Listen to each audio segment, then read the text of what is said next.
Presiden Amerika Serikat Donald Trump kembali menghebohkan buntut pernyataannya saat menggelar konferensi pers bersama Perdana Menteri Israel Benjamin Netanyahu. Ia mengaku bahwa Amerika Serikat akan mengambil alih kendali atas jalur Gaza.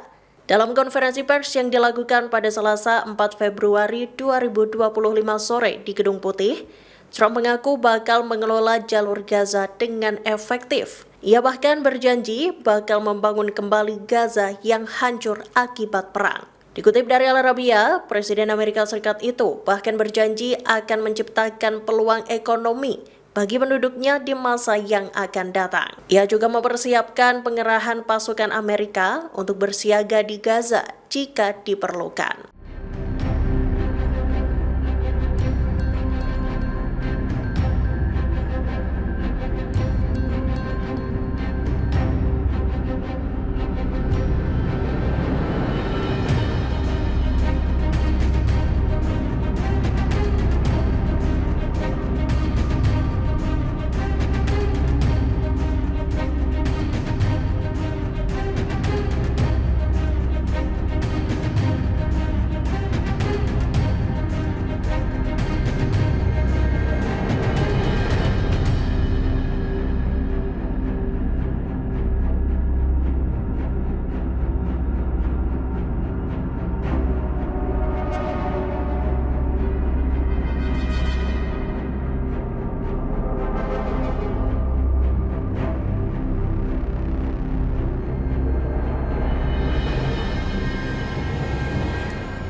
Download Tribun X sekarang, menghadirkan lokal menjadi Indonesia.